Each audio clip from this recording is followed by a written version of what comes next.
Continuamos hoy con nuestra serie expositiva del libro de Éxodo bajo el lema Dios soberano, redentor y juez.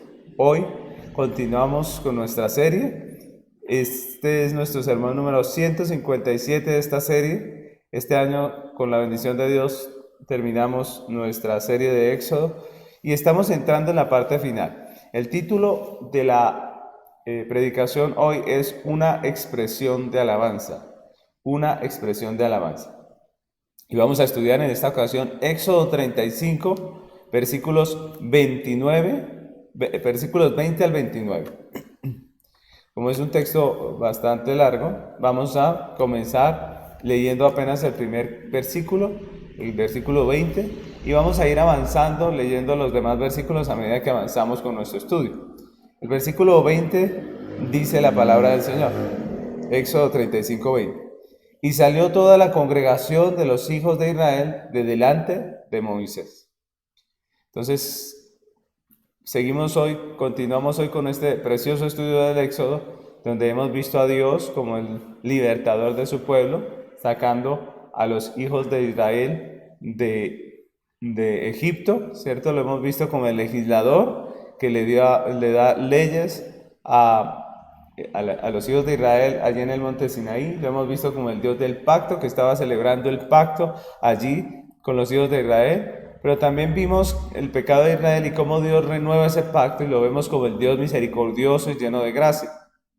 Hace unos domingos atrás comenzamos la parte final de este libro precioso del Éxodo, y esa parte es primeramente el llamado de Dios para su pueblo a ejecutar la obra, el llamado de Dios a hacer el tabernáculo que hace a través de Moisés a los hijos de Israel, y también la ejecución por parte de los hijos de Israel de la obra. Esa es la parte final y es lo que estamos estudiando. En los dos últimos sermones hemos visto el llamado que Dios hizo a través de Moisés a este pueblo para que trajeran las ofrendas necesarias para el tabernáculo, y también para que empezaran a trabajar, a poner sus dones, sus habilidades al servicio de la obra. En el estudio de hoy, en el versículo que acabamos de leer, pues nos enfocamos en lo que hizo el pueblo, en qué fue lo que hizo el pueblo, en la respuesta del pueblo a ese llamado, ¿no?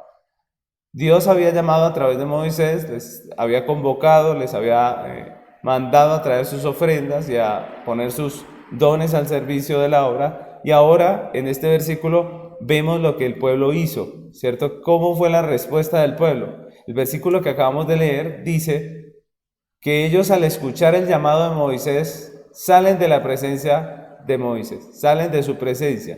La pregunta es, ¿a qué salieron? ¿Cierto? Porque el texto nos dice que ellos salieron, ¿no? ¿A qué salieron? Pues es lo que vamos a estar leyendo y estudiando en los versículos, y veremos cómo en este momento específico de la historia del Éxodo, obviamente después de haber pasado ya lo que hemos estudiado, después de que ellos han pecado contra Dios, recuerdan, haciendo el becerro de oro, pero también ellos se han arrepentido, recuerdan, ellos ejecutaron justicia contra los que nos incitaron al pecado, y los que prevalecieron, los que quisieron perseverar en el pecado, ellos hicieron justicia. Después de todo esto, después de que Dios les perdonara, ¿cierto?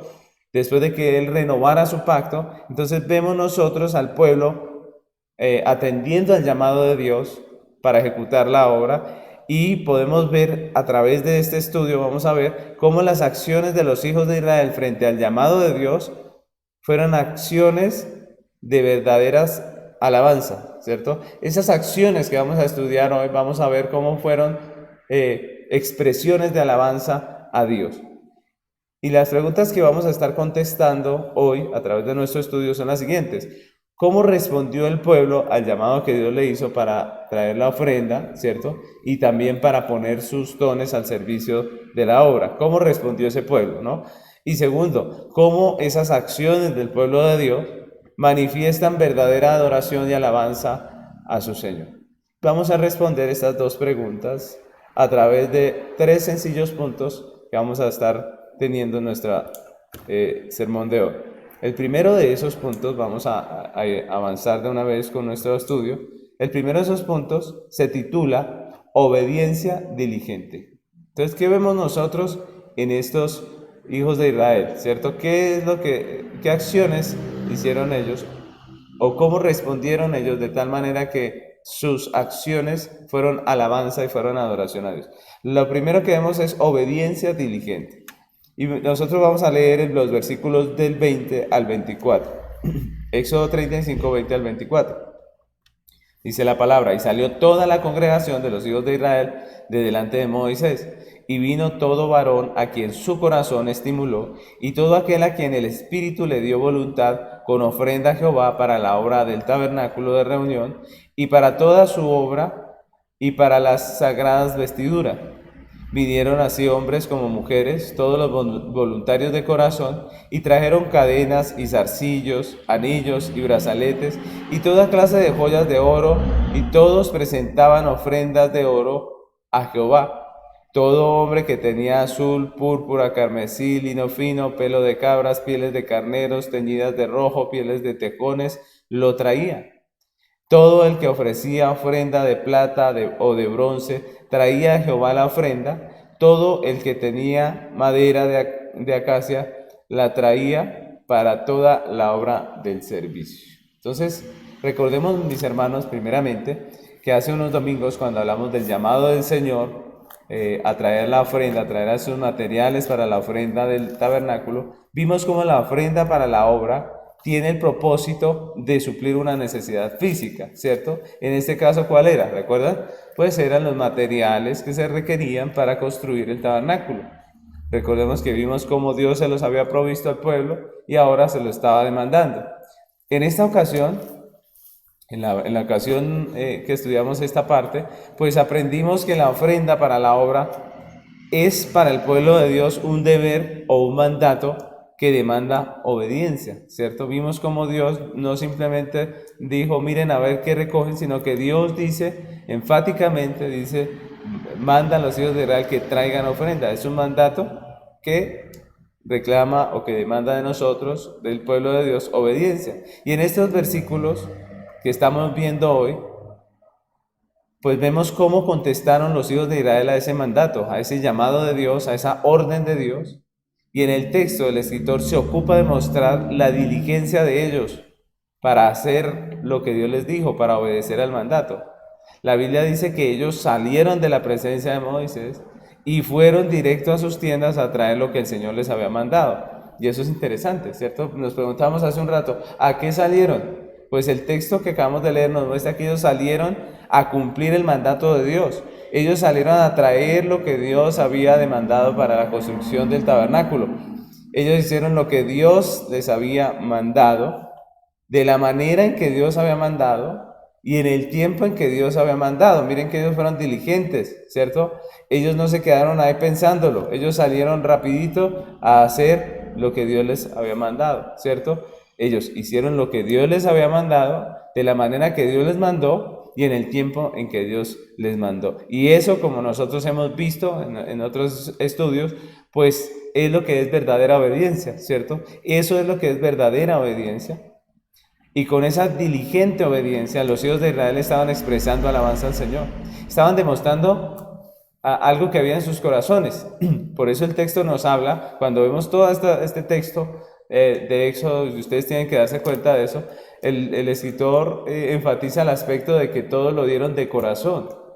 Esto es importante, mis hermanos, porque cualquiera podría decir, es que ellos trajeron porque les tocaba, porque si no, Dios los consumía en su ira, porque, ¿cierto? Podríamos especular al respecto si el texto no nos dijera específicamente que este pueblo lo hizo de corazón.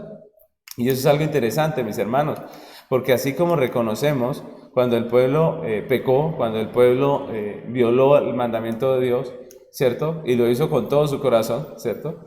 También tenemos que ver que el pueblo de Dios es un pueblo que ama la obra y que también da con todo su corazón, ¿cierto? También lo vemos trabajando diligentemente para la obra con todo su corazón. Y esto es muy importante, los vemos que ellos se arrepintieron, vemos que ellos restauraron la relación que tenían con Dios, o Dios la restauró más bien, y ahora los vemos dando diligentemente y con obediencia. Y eso es por eso nuestro primer punto habla de una obediencia diligente, ¿no? Porque es lo que primero vemos allí. Recordemos que cuando los hijos de Israel fabricaron un ídolo y lo adoramos, pues nosotros vimos y aprendimos que sus acciones contradecían el compromiso que ellos habían hecho allí en el monte Sinaí. Recuerda que ellos, cuando estaban haciendo el pacto, cuando Dios estaba haciendo el pacto con ellos dijeron, haremos todo lo que Dios nos ha mandado, ¿cierto? Haremos todo conforme a lo que Dios ha mandado. Pues eso dijeron ellos, pero cuando hicieron el becerro, lo que hicieron fue contradecir esas palabras. Lo que hicieron fue prácticamente anular esas palabras con sus acciones. Sus acciones estaban desvirtuando su supuesta entrega y su compromiso con Dios, con el Dios del pacto. Y eso lo vimos cuando vimos que ellos pecaron. Ahora, de igual manera hoy, que estamos hablando acerca de estas acciones de los hijos de Israel ante el mandato del Señor, pues tenemos que decir que estas acciones estaban expresando compromiso con la obra del Señor, estaban expresando una entrega y una sujeción al Señor, ¿cierto? Así como decimos que la desobediencia de ellos estaba expresando una rebeldía, una rebelión, una oposición y una contradicción con lo que ellos habían jurado allí delante de Dios.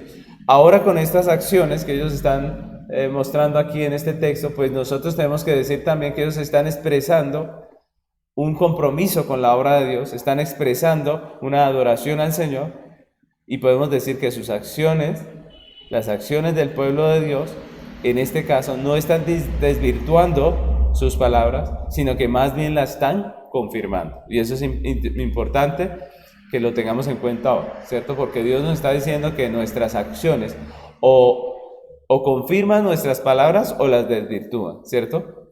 La obediencia de los hijos de Israel era una expresión de adoración y de alabanza a Dios. De la misma manera, tenemos que decir que a través de toda la historia de redención, pues nosotros también vemos que la obediencia de la iglesia a Dios y a sus mandamientos han sido una expresión viva de adoración a Dios. Han sido una expresión viva de adoración a Dios. Y la desobediencia son expresiones, las desobediencias del pueblo de Dios son expresiones de rebeldía en el corazón del hombre hacia Dios. Miren cómo nosotros hablamos con nuestras acciones, tanto podemos alabar a Dios con lo que hacemos, como también podemos estar negando nuestras palabras de adoración, de alabanza, con lo que nosotros hacemos. La liturgia o la expresión cúltica de alabanza, si no está acompañada de una realidad en la vida del que la profesa, del que profesa esa adoración, pues sencillamente no sirve de nada. Es aborrecible, es lo que la Biblia nos dice, es lo que nos enseña. Una liturgia vacía es aborrecible delante de Dios. Primera de Samuel 15:22 dice la palabra, y Samuel dijo, se complace Jehová tanto en los holocaustos y víctimas, como en que se obedezcan las palabras de Jehová. Ciertamente el obedecer es mejor que los sacrificios, y el prestar atención que la grosura de los carneros, dice el Señor. Aquí vemos que alguien estaba presentando, que específicamente Samuel estaba presentando víctimas delante del Señor, holocaustos que Dios mismo había mandado como parte de la liturgia en el Antiguo Testamento. ¿Y qué dice Dios de este acto de Saúl? Él dice, es mejor la obediencia que los sacrificios. ¿Se complace Dios en el culto vacío? ¿Se complace Dios en la adoración de labios? Es la pregunta. No, el Señor dice no. Dios se complace en un corazón entregado a Él. Una y otra vez Dios manifestó su desagrado a la religión vacía. Y desafortunadamente, esa religión vacía es la que muchos profesan. ¿Cuántas personas no van a las iglesias, cantan adoraciones, coros, salmos, pero su corazón está vacío? En su corazón no hay temor de Dios, en su corazón no hay vida para con Dios. La pregunta ¿es eso alabanza a nuestro Dios? ¿Eso le complace? ¿Eso le parece precioso a Dios? Mis hermanos, no importa qué tan hermoso cantemos, qué tono de voz tengamos, lo importante es lo que hay en el corazón del adorador. ¿Qué hay en el corazón del adorador? La pregunta. Una y otra vez Dios manifiesta su desagrado con esa religión vacía. Isaías 1:11, les invito a que leamos hasta el 18, miren lo que dice Dios a su pueblo. Les dice, ¿para qué me sirve, dice Jehová, la multitud de vuestros sacrificios? Hastiado estoy de holocaustos de carnero y de cebo de animales gordos. No quiero sangre de bueyes, ni de ovejas, ni de machos cabríos. ¿Quién demanda esto de vosotros, de vuestras manos, cuando venís a presentaros delante de mí para hollar mis atrios? ¿Quién demanda de nosotros adoración y culto y honra a Dios si nuestras acciones en la vida diaria son pecaminosas, son de rebeldía? Si nuestras acciones contradicen nuestras palabras, ¿quién demanda de nosotros alabanza? No cantemos. Si hemos de vivir impíamente, pues no nos acerquemos al Señor para cantarle, para adorarle. Porque miren lo que dice Dios ahí. Y luego dice el 12, ¿quién demanda esto de vuestras manos cuando venís a presentaros delante de mí para hollar mis atrios? No me traigáis más vana ofrenda, ni incienso. Perdón, el incienso me es abominación. La luna nueva, el día de reposo, el convocar asamblea, no lo puedo sufrir. Son iniquidad vuestras fiestas solemnes. Mire, todo esto que era hermoso para Dios, todo esto que Dios demandó de su pueblo, como parte del culto a Él, como parte de la adoración para Él dice que les es aborrecible si el pueblo es un pueblo impío. Si los adoradores realmente no tienen una realidad, son solo palabras. Y miren lo que Dios nos está diciendo aquí. Y luego dice el 14, vuestras lunas nuevas, vuestras fiestas solemnes las tiene aborrecidas mi alma, me son gravosas, cansado estoy de soportarlas. Miren que muchas veces nosotros vemos mal las cosas, ¿no? Pues si vemos a alguien cantando, si vemos a alguien expresando alabanza con sus labios, pues podemos decir, Dios está contento de ver este hombre cantando, este hombre expresando adoración, pero la verdad es que el Señor dice que no las puede ni soportar, ¿cierto? Que cuando el corazón está vacío, que cuando la vida es contraria a lo que se canta, que cuando la expresión de los labios no tiene nada que ver con la expresión de las acciones, pues esa adoración, ese cántico, eso que se hace para Dios es horrible, es gravoso y Dios está cansado de soportar esas expresiones que son contrarias a lo que Dios quiere. Miren lo tremendo. Entonces no es solamente cantar, no es solamente asistir a una iglesia como piensa el religioso. El religioso dice, ya fui a la iglesia, hoy, primer domingo del año, ya fui a la iglesia, amén. Y sale a vivir su vida a su manera, a irrespetar los mandamientos de Dios, a quebrantar los mandamientos de Dios, a avergonzar su título de cristiano, ¿cierto? Y a hacer como el mundo impío. Pero Dios está diciendo que Él aborrece esas adoraciones vacías.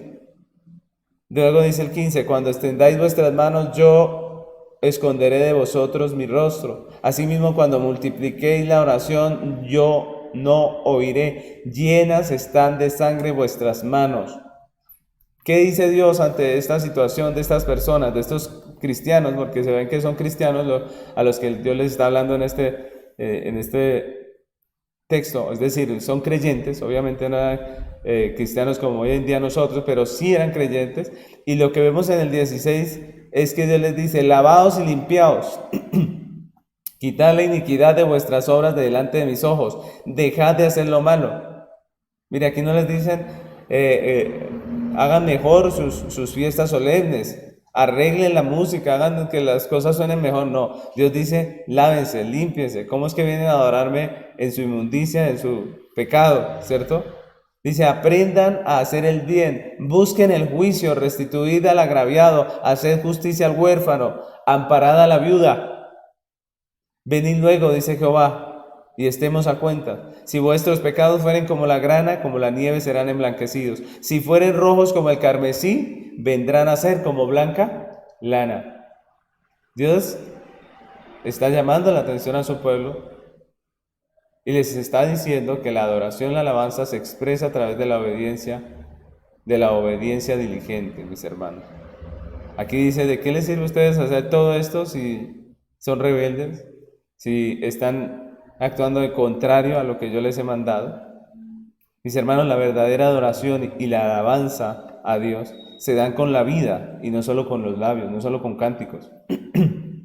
No solo viniendo al culto y diciendo, gracias Señor. No, Está bien en la liturgia, está bien que pasemos, Dios nos demanda también estar en su presencia, nos ha llamado a guardar un día de cada 7, pero si a eso se resume nuestra adoración, nuestra alabanza, pues es muy triste. Nuestra adoración y nuestra alabanza son toda nuestra vida. La expresamos con todo lo que hacemos, con lo que pensamos, con lo que decimos, con la manera en que hablamos, con cómo nos comportamos, cómo trabajamos nosotros en nuestro empleo, en nuestro negocio, con todo lo que hacemos. Juan capítulo 15, capítulo 14, versículo 15 dice, y si me amáis, guardad mis mandamientos. Jesús dijo, si me amáis, guardad mis mandamientos. Miren cómo el Señor es claro, ¿no? Si ustedes me aman, guardan mis mandamientos. Luego en Juan 14, 23 dice, respondió Jesús y dijo, el que me ama, mi palabra guardará, y mi Padre le amará, y vendremos a él y haremos morada con él. El que profesa amor con sus labios tiene una respuesta semejante, una coherencia con sus acciones, ¿cierto? El que profesa con sus labios que me ama, tiene una coherencia con sus acciones de guardar mis mandamientos, es lo que dice el Señor. Y el mismo Juan, pero esta vez en la primera epístola de Juan, capítulo 1, versículos 2, perdón, primera Juan 2, versículos 3 al 6, dice, y en esto sabemos que nosotros le conocemos, si guardamos sus mandamientos. El que dice yo le conozco y no guarda sus mandamientos, el tal es mentiroso y la verdad no está en él. Pero el que guarda su palabra, en este verdaderamente el amor de Dios se ha perfeccionado. Por esto sabemos que estamos en él. El que dice que permanece en él debe andar como él anduvo. El que profesa debe obedecer. ¿Cierto? Es lo que dice aquí. El que profesa manifiesta que lo que está profesando con sus labios es realidad a través de la obediencia, ¿cierto? Una y otra vez la palabra nos lo recuerda. Y este punto nos debe hacer pensar en nuestra vida, en nuestra manera en que nosotros exaltamos, bendecimos el nombre de nuestro Dios. La pregunta ¿es nuestra adoración solo de labio? ¿O estamos profesando alabanza a Dios con toda nuestra manera de vivir, con nuestra obediencia? Ante el llamado de Dios, ¿estamos como los hijos de Israel siendo diligentes en obedecer al Señor? ¿O nuestra diligencia es para el pecado? Porque muchas veces somos diligentes para lo malo, ¿cierto? ¿Nuestras acciones niegan y desvirtúan la alabanza que profesamos con nuestros labios? ¿O la confirman? Esas son preguntas que debemos hacernos ante este primer punto, una obediencia diligente. El segundo punto de nuestra enseñanza del día de hoy se titula servicio dispuesto. Entonces, el primero, obediencia diligente. El segundo, lo segundo que vemos en este pueblo es servicio dispuesto. Miren lo que dice el 25 y 26, dice, además, todas las mujeres sabias de corazón hilaban con sus manos y traían lo que habían hilado, azul, púrpura, carmesí o lino fino. Y todas las mujeres cuyo corazón las impulsó en sabiduría hilaron pelo de cabra. Aquí vemos a las personas, al pueblo de Dios, no solamente trayendo, sino hilando, trabajando y haciendo lo que Dios les había mandado, sirviendo al Señor. Y hace unos domingos, cuando hablamos del llamado que el Señor hizo a su pueblo para traer la ofrenda para el tabernáculo, pues vimos que la ofrenda, además de tener un propósito práctico, de suplir un requerimiento, de suplir algo que se necesita, pues era también un tributo, ¿cierto? Era también un tributo de reconocimiento y de adoración a Dios. No solamente cumplía un propósito práctico, sino que era un tributo de adoración. Eso lo vimos hace unos domingos atrás. En estos versículos, aparte de la obediencia diligente, también vemos que ellos sirvieron a Dios dispuestos de corazón. El servicio del pueblo de los hijos de Israel, con sus dones, con su trabajo, fue un servicio en el que reconocían a Dios como el Señor, como el soberano. Y eso es algo maravilloso que nosotros podemos ver una manera en que nosotros expresamos adoración. ¿Cómo expresamos adoración y alabanza? Primeramente dijimos que con la obediencia diligente. Pero en estos versículos, aparte de esa obediencia diligente, vemos también el servicio del pueblo de los hijos de Israel con sus dones en la obra del santuario, que es un reconocimiento que ellos están haciendo, que Dios es el que manda, ¿cierto? Que Dios es el que dirige, que Dios es el que nos dice qué es lo que debemos hacer. Cuando ellos escuchan el llamado de Moisés, dice que ellos salen. ¿Y qué salen a hacer? Salen rápidamente, salen diligentemente a obedecer el mandato, a traer lo que Dios había mandado, pero también a servir, dispuestos de corazón, y aquí volvemos al mismo tema del corazón, ¿cierto? Para la obra del Señor. El pueblo se ofreció voluntariamente para los distintos trabajos que exigía la obra del santuario. Miren que ellos no obedecieron a regañadientas, ellos no obedecieron porque les tocaba, sino que el texto nos dice que cada uno respondió de corazón, cada uno respondió al llamado del Señor que les había hecho y puso sus dones al servicio de la obra como Dios les había mandado. Cada uno en su oficio. Aquí en este texto nos habla de hombres y mujeres, jóvenes, ancianos, todos los príncipes, todos los siervos de Dios ejecutaban la obra. Y el texto nos muestra incluso a las mujeres que tenían conocimiento en el arte de la costura.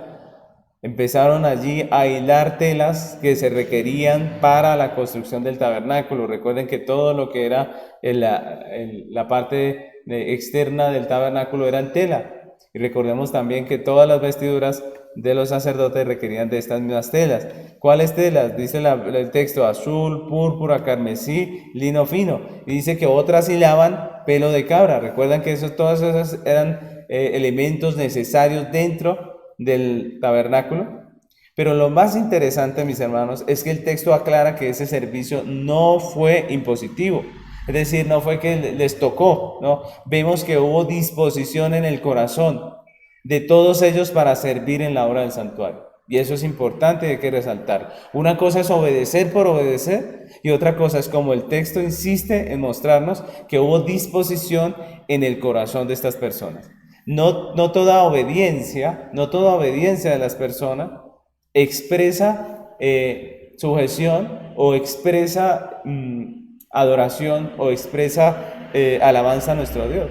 Porque cuando una persona lo hace porque le toca o lo hace por un interés egoísta, pues no estamos viendo ninguna adoración. Pero el texto aquí nos dice específicamente que ellos lo hicieron de corazón, que el corazón les impulsó, su corazón les impulsó a traer para la obra del Señor.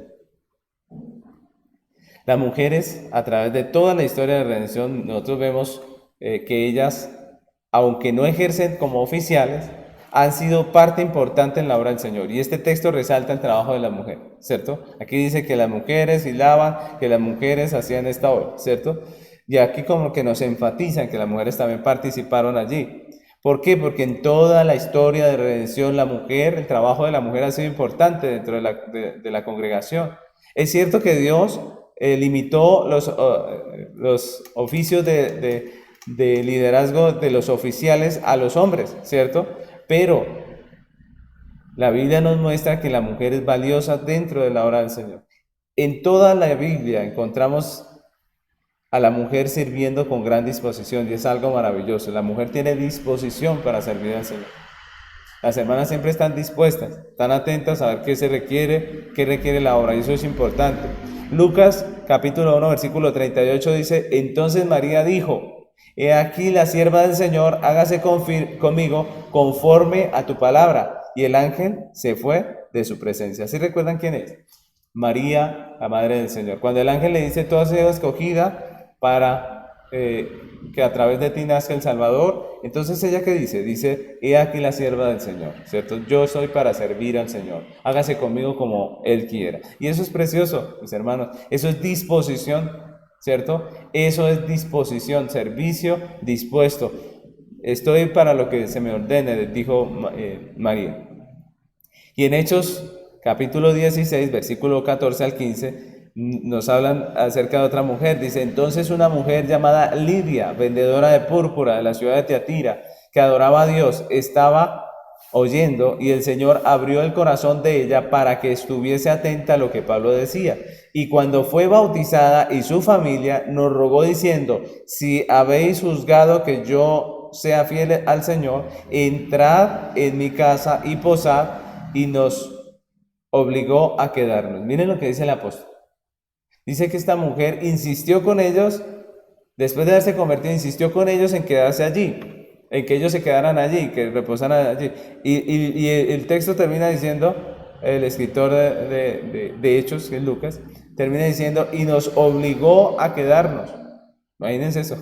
Está diciendo, esta señora nos obligó a quedarnos. Prácticamente vemos la disposición de esta mujer, no solamente ese día. Parece ser que en la casa de ella fue que terminó empezándose una iglesia en aquella región. Pero lo que vemos aquí, mis hermanos, es la disposición de la mujer para la obra de Dios. Cómo ella está dispuesta a servir, cómo está dispuesta a entregar su casa, abrir su casa para la obra, cómo está dispuesta a hospedar a aquellos hombres que estaban predicando el Evangelio. Y en Lucas capítulo 8, versículos del 1 al 3 dice: aconteció después que Jesús iba por todas las ciudades y aldeas, predicando y anunciando el Evangelio del reino de Dios, y los 12 con él. Y algunas mujeres que habían sido sanadas de espíritus malos y enfermedades, María, que se llamaba Magdalena, de la que habían salido 7 demonios, Juana, mujer de Chuza, intendente de Herodes, y Susana, y otras muchas que le servían de sus bienes. Miren, aquí en el misterio de Jesús dice que las mujeres estaban allí pendientes de las necesidades del Señor Jesús. Ellas le servían con sus bienes al Señor. Entonces, vemos que en toda la obra de redención el servicio de la mujer dentro de la congregación es muy importante, es muy apreciado, ¿cierto? Y nosotros vemos la diligencia, ¿cierto? Muchas veces el hombre se hace del rogar para las cosas de Dios. Muchas veces para el hombre es como más complicado el asunto, pero vemos la disposición de la mujer que está pronta y está presta a servir al Señor. Y este texto nos recuerda que las mujeres también participaron en este servicio. El servicio, al igual que la obediencia que acabamos de ver, son manifestaciones de alabanza a Dios. Son formas de expresar a Dios nuestra alabanza, nuestro reconocimiento, nuestra sujeción a Él. El servicio es un reconocimiento de que Dios es el soberano, de que Dios es el dueño, que es el Señor, de que es el que manda, y que nosotros estamos a su servicio, que estamos para lo que Él necesite. Muchos llaman a Jesús Señor, pero solamente aquellos que están dispuestos a servirle de corazón con su vida, con sus dones, con sus talentos, manifiestan verdaderamente una fe genuina. La fe verdadera se manifiesta a través de acciones, no solamente de palabras, ¿cierto? Porque nosotros podemos profesar muchas cosas, pero nuestras acciones develan nuestras realidades. Santiago capítulo 2, versículo 17 y 18 dice: así también la fe, si no tiene obras, es muerta en sí misma. Pero alguno dirá: tú tienes fe y yo tengo obras. Muéstrame tu fe sin tus obras, dice Santiago, y yo te mostraré mi fe por mis obras. Santiago dice que la fe que no lleva obras es una fe que está muerta, es decir, que no existe, que no es real. Y aquí también tenemos que decir que a través de toda la historia de redención, el servicio dispuesto de la iglesia a Dios ha sido una expresión de adoración. Ha sido la expresión del corazón de aquellos que han nacido de nuevo y que hacen parte de la iglesia. Son muchos los ejemplos que podemos encontrar en la vida de hombres dispuestos a servir en la obra del Señor. Uno de ellos, y que es un ejemplo muy significativo, es Epafrodito. ¿Recuerdan quién era Epafrodito? Era un colaborador de Pablo.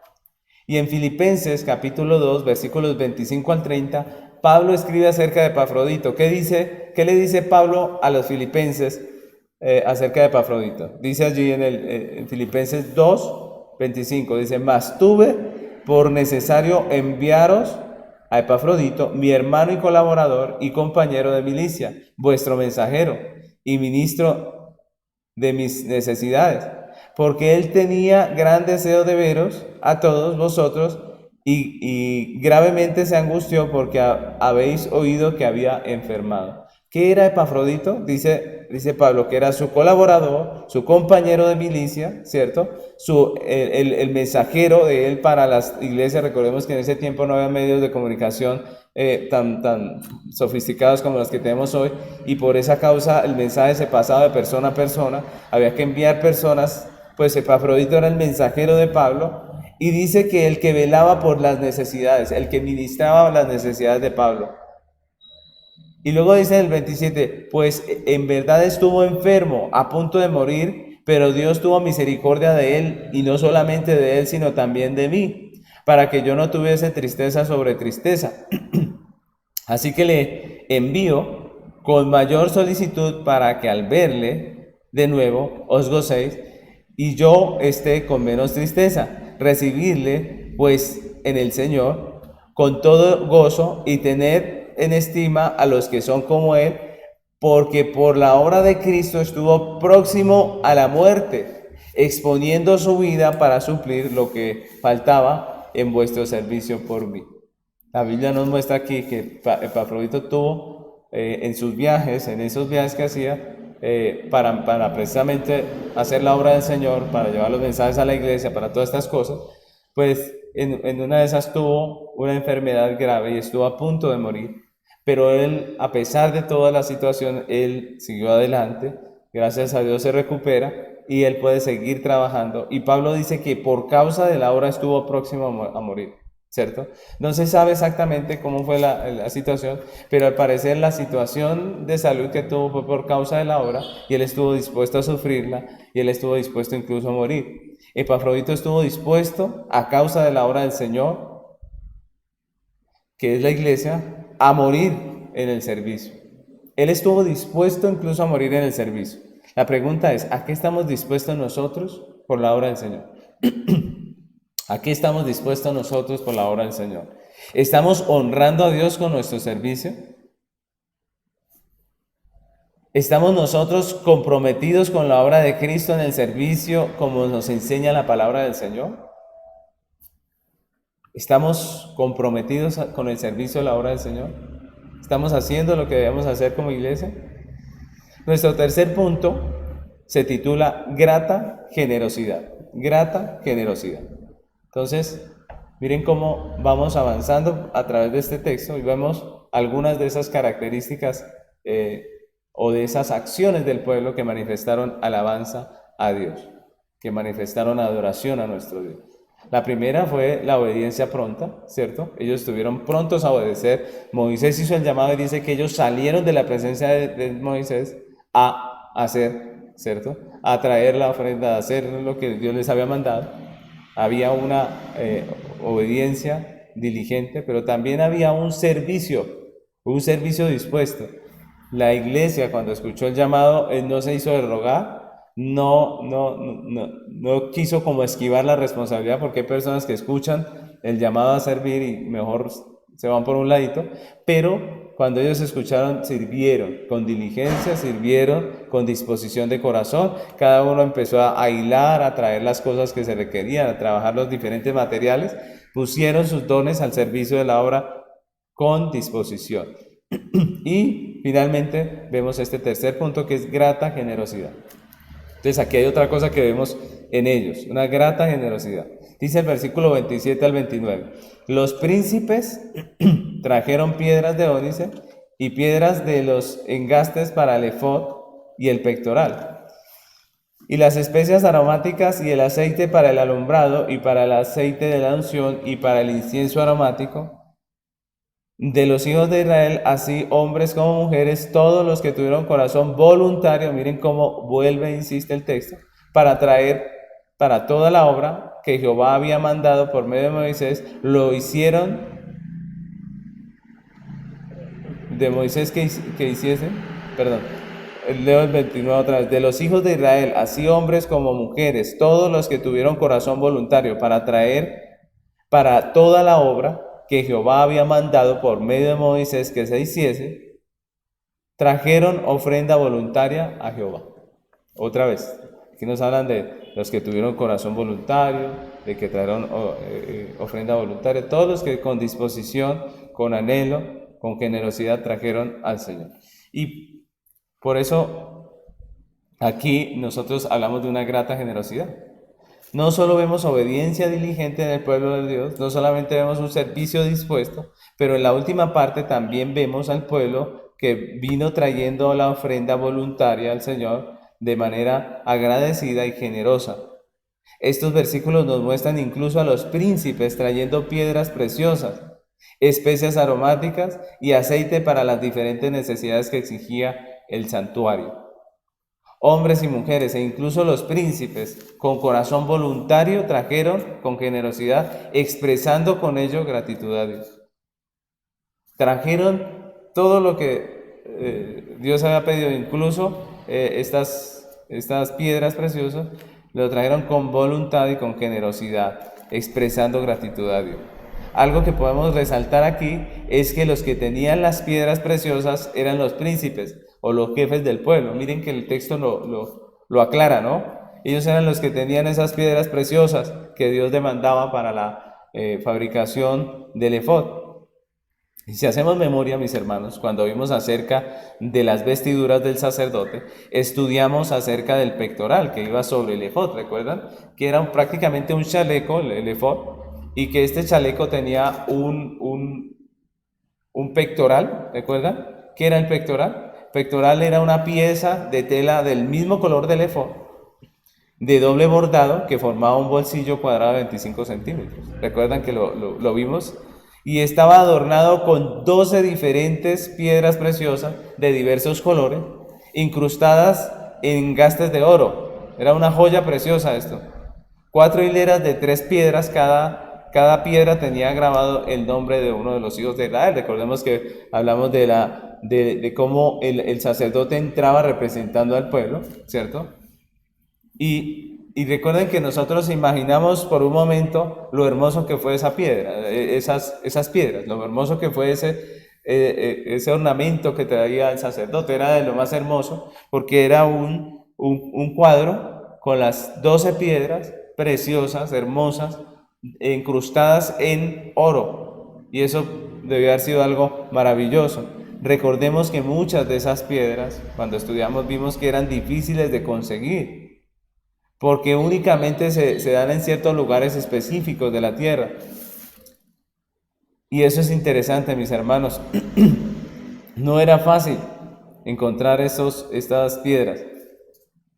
Eran piedras preciosas. Ahora, la Biblia dice que los principales, que los jefes del pueblo trajeron estas piedras. Nosotros nos podíamos preguntar cómo tenían los príncipes estas piedras, cómo las consiguieron. Pues la Biblia no dice, el texto no dice cómo, ¿cierto? Pudo haber sido entre lo que los egipcios les dieron a ellos, pudo haber sido que ellos las habían comprado hace mucho tiempo, las tenían guardadas. El caso es que, aunque no sabemos, porque el texto no lo dice, podemos entender que para ellos eso tuvo que haber sido muy valioso, esas piedras. Para ellos debieron haber sido algo que ellos querían mucho. Una de esas cosas materiales de las que uno no se quiere desprender, ¿cierto? Que uno no regala tan fácilmente, que uno no da tan fácilmente, porque son cosas especiales que uno tiene, son piedras que no se conseguían con facilidad. Sin embargo, mis hermanos, el texto dice, o el texto nos muestra, que ante el llamado de Dios a través de Moisés a contribuir con la obra y a poner sus dones al servicio del Señor, pues ellos dieron con generosidad, supliendo estas piedras para la fabricación del efod. Ellos se desprendieron de estas piedras que eran tan valiosas, ¿cierto? De yo me imagino, de todo lo que ellos tenían, de lo que les había dado los egipcios, de lo que ellos podían haber trabajado, haber tenido. Ellos guardaban, me imagino, con mucho celo estas joyas porque eran especiales, porque no eran fáciles de conseguir, ¿cierto? Pero cuando Dios llama, ellos actúan de manera generosa y agradecida y traen al Señor esas piedras para la necesidad que tenía específica. Y esto es muy interesante. Durante toda la historia de redención, la grata generosidad de la iglesia para con la obra de Dios ha sido también un medio de manifestar a Dios adoración, alabanza, un medio por el cual se manifiesta el amor a Dios y a su obra, ¿cierto? Miren que Dios hoy nos está mostrando estas acciones, ¿cierto? Estas acciones de los hijos de Israel que demuestran o que profesan un amor, un interés, un compromiso con la obra del Señor. El apóstol Pablo, escribiendo a la iglesia de los Corintios, en 2 Corintios 5, 2 Corintios 8 del 1 al 5, habla de una iglesia en especial, una iglesia que al igual que estos hijos de Israel, cuando escucharon el llamado del Señor para la obra, dieron con todo el corazón, con todo lo que tenían. Era la iglesia de Macedonia. Pablo resalta el amor y la generosidad de esta iglesia. Y nosotros vemos en 2 Corintios, capítulo 8, versículos del 1 al 5, que dice: Asimismo, hermanos, os hacemos saber la gracia de Dios que se ha dado a la iglesia de Macedonia, que en grande prueba de tribulación, la abundancia de su gozo y su profunda pobreza abundaron en riqueza de su generosidad. ¿Cómo era esta iglesia? Según lo que dice el apóstol Pablo. Era pobre, ¿cierto? No era pobre, tenían una profunda pobreza, dice Pablo. Profunda pobreza. No sabemos cuál era la condición específica, pero ellos no tenían mucho para dar. Sin embargo, dice, abundaron en riqueza de su generosidad. Pues doy testimonio de que con agrado han dado conforme a su fuerza y aún más allá de su fuerza, pidiendo con mucho ruego que les concediésemos el privilegio de participar en el servicio para los santos. Y no como lo esperábamos, sino que a sí mismos se dieron primeramente al Señor y luego a nosotros por la voluntad de Dios.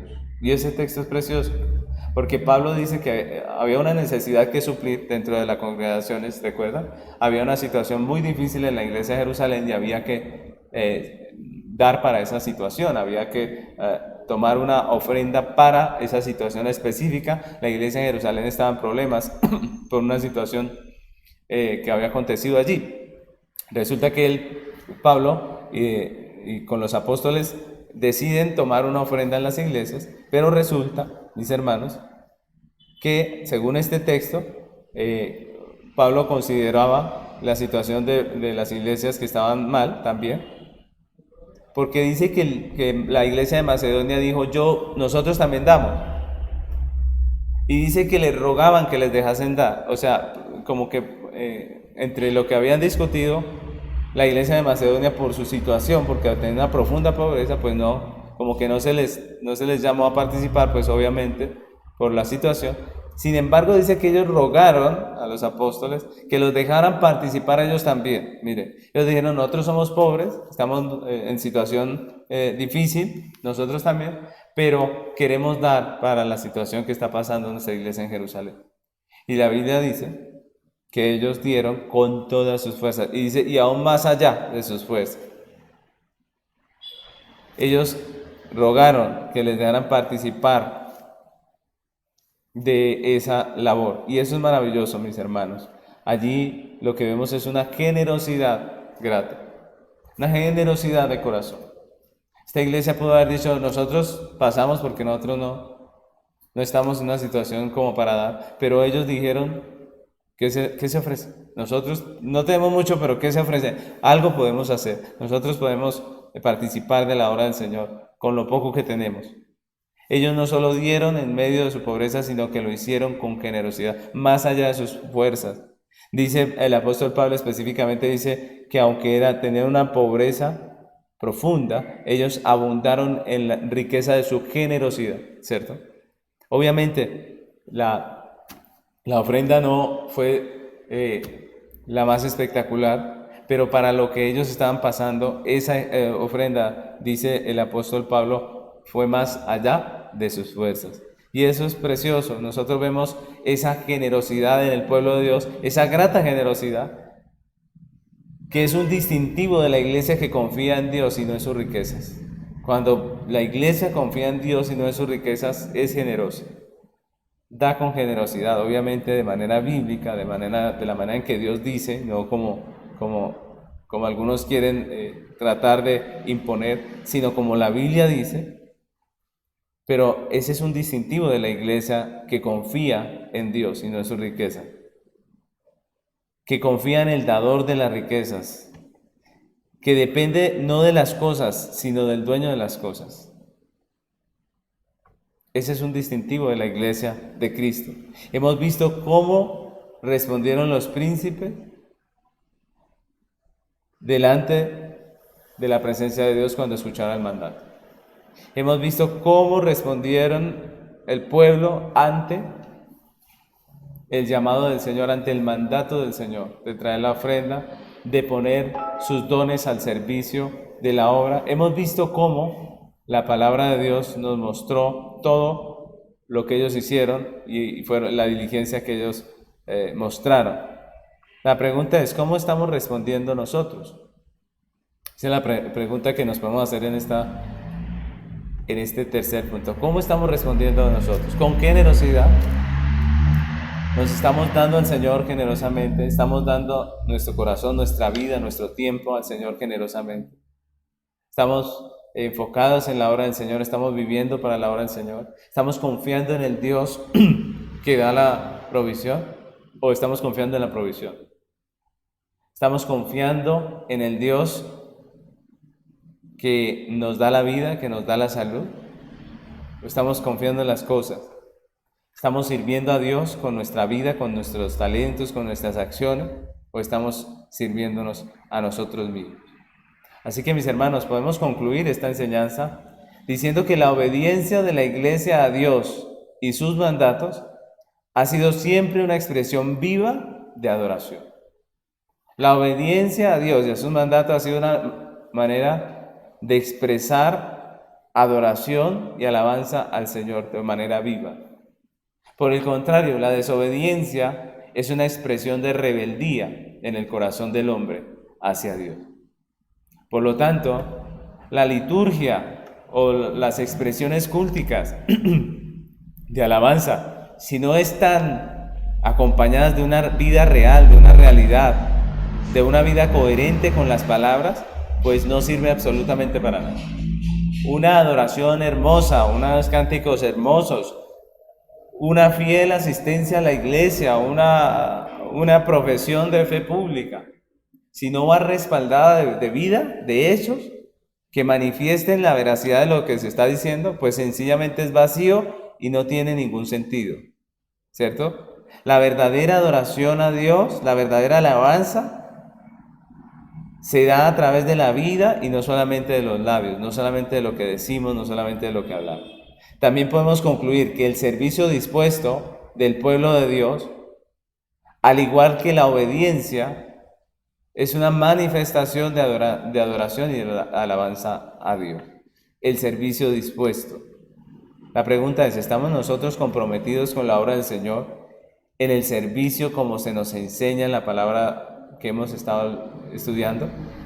¿Estamos nosotros tan comprometidos como ese pueblo que escuchó la voz del Señor, el mandato de Dios, y salió a servir con lo que podían? ¿Recuerdan? Dice que las mujeres empezaron a bailar, que empezaron cada uno a hacer su actividad. ¿Estamos nosotros tan comprometidos con la obra del Señor en el servicio que apenas escuchamos lo que el Señor nos manda, nosotros salimos a servir y a hacer lo que Él nos ordena? Finalmente, tenemos que decir que la grata generosidad es un distintivo de la iglesia que confía no en sus riquezas, sino en el dador de la riqueza, en el dador de la provisión, que depende no de las obras, no de las cosas que tiene, no de lo que posee, no del dinero que hay en la cuenta, sino del dueño de todas las cosas, que depende no de sus títulos, sino del que le dio la vida, del que le dio el poder para hacer las cosas. Mis hermanos, la generosidad grata es una manifestación de la iglesia que confía en el Señor. Y hoy es el primer domingo del 2022. Y yo quiero que terminemos este tiempo orando a Dios, pidiéndole que nos permita este nuevo año como iglesia ser diligentes para obedecer sus mandatos. Que nos permita ser diligentes para obedecer sus mandatos como este pueblo. Dispuestos para el servicio en la obra del Señor, dispuestos para lo que Él nos llame a hacer, dispuestos para hacer su voluntad, para servirle con nuestra vida, con nuestros talentos, con nuestros dones, y que nos permita ser una congregación agradecida, y generosa que vive cada día para adorar a su Señor. Yo les invito a que oremos en esta hora a nuestro Dios. Amado Dios, queremos hoy darte gracias por esta palabra. Y es el primer día domingo de este año.